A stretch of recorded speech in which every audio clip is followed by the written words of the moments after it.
Hi US welcome to BRK. నేను miss via Varma. ఈరోజు మనతో పాటు స్టూడియోలో ఉన్నారు doctor Harish Tenneti, certified life coach. Hi doctor, have you? Hello అండి, ఐఎమ్ ఫైన్. చెప్పండి.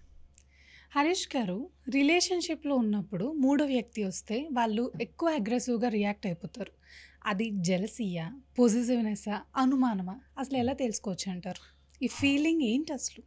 చాలా కామన్గా ఉంటుంది. నాది అని అనుకున్నప్పుడు వేరే వాళ్ళు ఎవరైనా మధ్యలో వస్తే వెళ్ళిపోతుందేమో అనే ఫీలింగ్లో they will generally have that response. ఎవరికైనా న్యాచురల్గా ఉండే ఫీలింగ్ అది.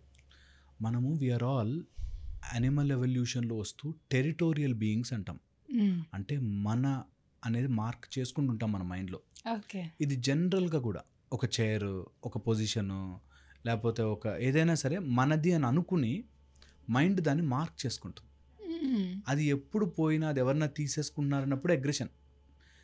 ఎనీవేర్ యూ టేక్, ఇది మన మైండ్లో ఇన్హరెంట్గా అండర్ కరెంట్ నడుస్తూ ఉంటుంది. మీరు నమ్మరు ఎంతవరకు వెళ్తుందంటే అది. నేను ఒక డ్రెస్ తీసుకుందాం అనుకున్నాను, ఇంకోళ్ళు ఎవరన్నా అట్లా ఆ డ్రెస్సే అని అడిగారంటే మనం సమ్వేర్ వీ గెట్ డిస్టర్బ్డ్. అదేంటి నేను అనుకున్న డ్రెస్ ఆయన ఎందుకు అడిగాడు, వాడు ఎందుకు అడిగాడు తెలుసు. నిజంగా కూడా జరుగుతుంది. సో అది న్యాచురల్గా వీఆర్ ఆల్ టెరిటోరియల్ మార్కింగ్స్ అంటాం. ఓకే. నాది అని అనుకుని మార్క్ చేసుకుంటూ ఉంటుంది మైండ్ ఫర్ ఎనీథింగ్. అండ్ అది మన పర్సనాలిటీగా మారుస్తుంది. దీనివల్ల ఎవరైనా మనది వాళ్ళు, మనది మనకు తెలిసింది, ఇది నాకు సొంతం అని అనుకున్నప్పుడు మధ్యలో వస్తే అవుతుంది. అండ్ ఇది నేను ఎప్పుడు అందరికీ చెప్తుంటా, ఎప్పుడూ మూడో వ్యక్తి రాకూడదు.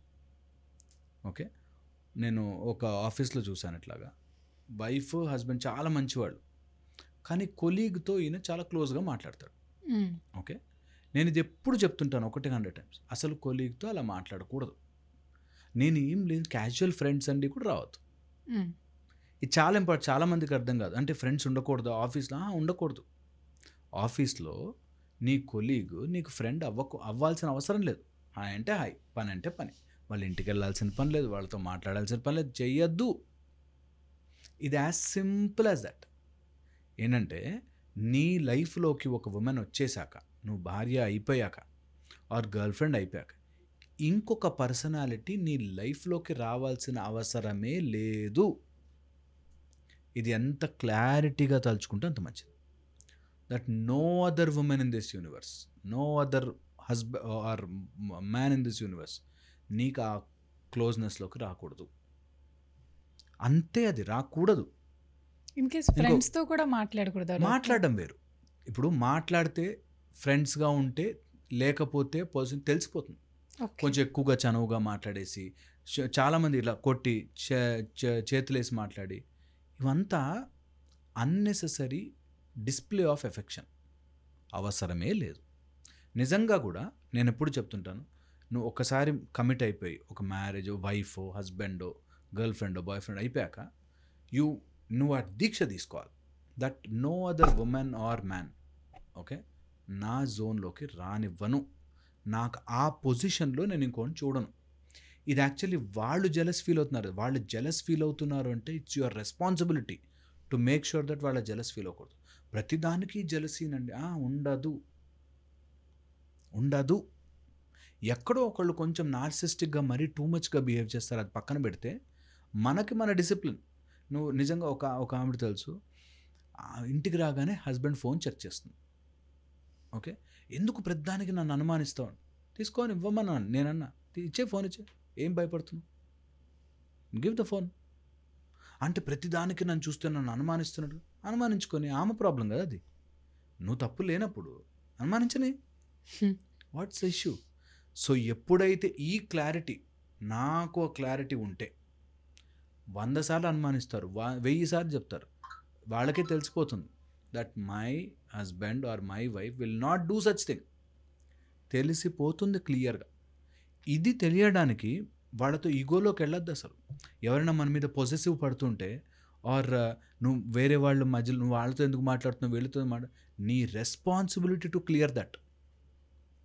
అయ్యో నువ్వు అట్లా ఫీల్ అవ్వకు, నేను I will take that responsibility, next time నీకు ఆ ప్రాబ్లం కాకుండా అని చెప్పాలి. గొడవలు ఎందుకో తెలుసా? నేనెందుకు వినాలి తీరిగ్గా చూస్తే అంత లింక్ ఉంటుంది ఎక్కడో. సో ఫ్రెండ్తో ఎలా మాట్లాడతారు అండ్ ఎవరైతే extra affair or extra relationships పెట్టుకుంటారో వాళ్ళతో ఎలా మాట్లాడతారో దూరాన్ని చూసిన వాళ్ళకి తెలిసిపోతుంది. సో ఆ డిఫరెన్స్ అనేది ఎప్పటికీ మెయింటైన్ కావాలి. ఇది నేను గొడవను ఎవరినో చూసి చెప్పట్లే, that is how mind works అండి. నేను నాది అని అనుకున్నాక, ఓకే, ఇది నా ఫోన్ అని ఇక్కడ పెట్టి వెళ్తాను, ఎవరైనా వచ్చి చూస్తే ఏం చూసారని నాకు అనుమానం వస్తుంది. న్యాచురల్, అది లోపల నుంచి ఇన్స్టింక్టివ్. ఆ ఇన్స్టింక్ట్ని వాళ్ళు మారిపోవాలి. నువ్వు నన్ను అనుమానించకు, న్యాచురల్ వస్తుంది. ఈ మైండ్ అర్థం చేసుకుంటే వాళ్ళకు ఆటోమేటిక్గా ఫీలింగ్ వస్తుంది. కాబట్టి నేను తెప్పించను, నేను ఆ పని చెయ్యను. అది చాలా చాలా ఇంపార్టెంట్. ఇప్పుడు అక్కడ ఏదైనా మీరు పర్స్ పెట్టుకున్నారు, నేను వెళ్ళి పర్స్లో చేయి పెట్టను.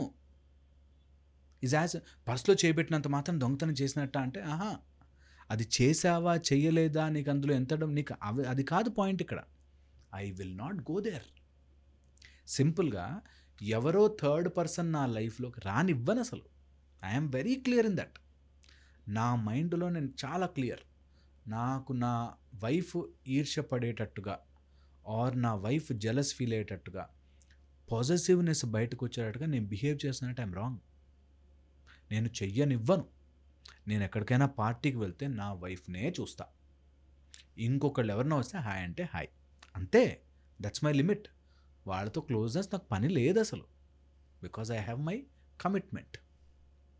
అదే మనకి ఏకపత్ని వ్రతుడు అని శ్రీరామచంద్రమూర్తి మనకు నేర్పించింది. నువ్వు 100 మంది రాని, నేనేం దేర్. నన్ను ఎంత అనుమానిస్తుంది నా వైఫ్? అనుమానించని. రోజు ఇంటికి రాగానే ఫోన్ చెక్ చేస్తుందండి మా ఆవిడ. ప్లీజ్, నేను ఇంటికి రాగానే ముందు ఫోన్ ఇచ్చేస్తాను. ఇంటికి కూడా కాదు, నా ఫోన్ వాట్సాప్ కనెక్ట్ చేసి ల్యాప్టాప్ పెడతా, నువ్వు చూడు. నేను I'm pure, like clear, crystal clear. అప్పుడు భయమే. ఒక రోజు అనుమానిస్తుంది, 2 రోజులు 3 రోజులు అనుమానిస్తుంది. నేను కొంత నార్సిసిస్టిక్ పాపులేషన్ పక్కన తీసి చెప్తున్నా, ఓకే. కొంతమంది అన్నిట్లో, నేను చెప్పినట్టుగా అన్నిట్లో ఫూలిష్ ఫెలోస్ ఉంటారు, అది కాదు. ఇన్ జనరల్గా మా ఆవిడ అన్నిటికీ కుళ్ళు పడుతుందంటే, నీకు అంత ప్రేమించే భార్య దొరికింది, యూ షుడ్ లవ్ ఇట్. అంత నీ మధ్యలోకి నువ్వు అలాంటి అనుమానం వస్తే please clear it up. Clear చేయాలది. దట్ ఓకే, నీకు అనుమానం పడిందని అట్లా బిహేవ్ చేశానా, I will correct myself. అది చాలా చాలా అట్లా అంటావా, నన్ను అనుమానిస్తావా, గొడవ పడొద్దు. ఖచ్చితంగా చెప్పాలి, అవునా నీకు అలా అనుమానం వచ్చిందా, I will clear it up. ఇది నా బాధ్యత, నా బాధ్యత అని తీసుకోవాలి. ఓన్లీ దెన్ రిలేషన్షిప్స్ గట్టిగా నిలబడతాయి. నువ్వు ఎప్పుడైతే బాధ్యత కాదు, నన్ను అనుమానించకూడదు, నన్ను ఏమనకూడదు, నేను ఎవరితో వెళ్ళి ఏదైనా మాట్లాడచ్చు, నువ్వు ఒక దీక్షలో ఉన్నావు, నువ్వు యు ఆర్ కమిటెడ్ అంటే ఇట్స్ ఎ బాండ్. ఆ దీక్షకి నేను అలా కట్టుబడి ఉంటాను ఇట్స్ అ పాయింట్. వాళ్ళు ఓన్లీ ఫ్రెండ్స్ అండి, క్లోజ్ ఫ్రెండ్స్ అండి, ఎప్పుడైనా నైట్ మేమంతా తిరిగేసి వస్తాం, అవ్వదట్లా. అది నీ భార్య అప్రూవల్ ఉండాలి, యాక్చువల్లీ నీ భర్త అప్రూవల్ ఉండాలి. ఓన్లీ ఫ్రెండ్స్ కాబట్టి నైట్ తిరిగి వస్తుంది, నో వే. అలా తిరగకూడదు. నీకు అంతగా అవసరం ఉంది, అంతగా important, take him also, take her also, అంతే.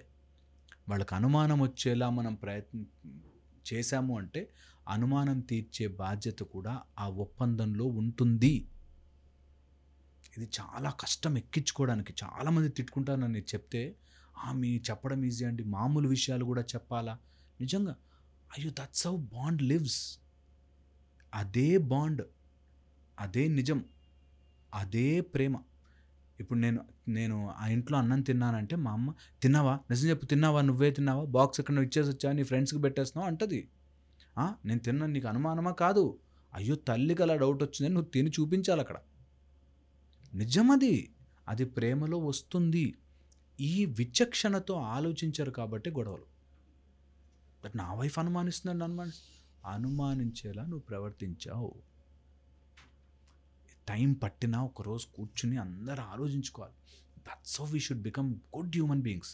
ఇంకా బెటర్ హ్యూమన్ బీయింగ్స్ ఎలా అవ్వాలంటే, నాతో ఉన్న రిలేషన్షిప్స్, బాండ్స్ నన్ను సఫర్ అవ్వకూడదు. దే షుడ్ నాట్ సఫర్ మీ. నా వల్ల ఇబ్బంది అవ్వకూడదు. నా మధ్యలోకి ఇంకొకరు రారు అనే క్లారిటీ ఇచ్చేయండి. నిజంగా మీ ప్రేమ ఇట్లా మారిపోతుంది, మీ బాండ్స్ మారిపోతాయి, మీ రిలేషన్షిప్ మారుతాయి. నీకు బాస్కి, నువ్వు వేరే కంపెనీకి అప్లై చేస్తున్నావు, నీ బాస్కి అనుమానం వచ్చింది అనుకో, ఎలా ఉంటుంది? అట్లా నువ్వు చేయాలి. లేదు బాస్, నేను కమిటెడ్ టు దిస్ ఆఫీస్, నేను పని చేస్తాను నీకెందుకు, నేను తీసుకెళ్తాను నీకెందుకు అనేటట్టుగా ఉండగలగాలి. That's how. ఏది తీసుకున్నా ఇదే కాదు, నేను చెప్తున్నాను కదా, ఏది తీసుకున్నా సరే. నేను చాలామంది చెప్తాను, మేము ఈ ప్లాంట్ డ్రైవ్స్, మొక్కలు నాటడం ఇట్లాంటివి చేస్తుంటారా. మొక్క నాటిన వాడి బాధ్యత అది. నేను ఆ మొక్క పెరిగేదాకా ఉంటా దాంతో. ఏదైనా సరే ఈ ప్రపంచంలో నీ మాట, నీ బాధ్యత ఉంటుంది సార్, అక్కడ గట్టిగా నిలబడిపోతుంది ఏదైనా. ఎనీథింగ్ చేయడానికి టైం పట్టినా, నేను చెప్పింది అర్థం చేసుకోవడానికి చాలా టైం పట్టినా, ప్లీజ్ డూ ఇట్. ఏది తీసుకున్నా నీ లైఫ్లో, అది బాండ్ కావచ్చు, భార్య కావచ్చు, పిల్లలు, వాళ్ళ నెగిటివ్లు ఉండొచ్చు, అయినా నా బాధ్యత ఏంటంటే వాళ్ళకి ఆ ప్రాబ్లం కలగనివ్వను. వాళ్ళు జలస్ ఫీల్ అయ్యేటట్టుగా, వాళ్ళు కులుకునేటట్టుగా. నా కొలీగ్స్తో నాకు అంత మాట్లాడాల్సిన పనిలే. నాకు అది ఇంపార్టెంటా నా భార్య? ఆబ్వియస్లీ నా భార్య ఇంపార్టెంట్, ఆబ్వియస్లీ నా భర్త ఇంపార్టెంట్. నిజంగా వాళ్ళతో మాట్లాడుతుంటే ఆయన ఫీల్ అవుతున్నాడో వదిలేస్తా. నాకు దిస్ ఇంపార్టెంట్. 10 సార్లు అదే చేశాను, 11వ సారి కూడా చేయని, నో ప్రాబ్లం. అది నిలబెట్టేస్తుంది అంటున్నా. That is how your relationships become strong and hard and firm. అది తెలియడానికి టైం పట్టినా ప్లీజ్ ట్రై దిస్. మీ లైఫ్లోకి ఇలాంటి ఆలోచనని ఇంకల్కేట్ చేసుకోండి, హెల్ప్ అవుతుంది. Wow! Very nice clarification Harish గారు. Yeah. ఈ మాత్రం ఒక చిన్న లొసుగు అంటారు కదా, అది తెలియక పిచ్చి పిచ్చిగా బిహేవ్ చేస్తూ చాలా మంది ఉంటారు చేస్తారు. అసలు. Thank you so much. Thank you అండి.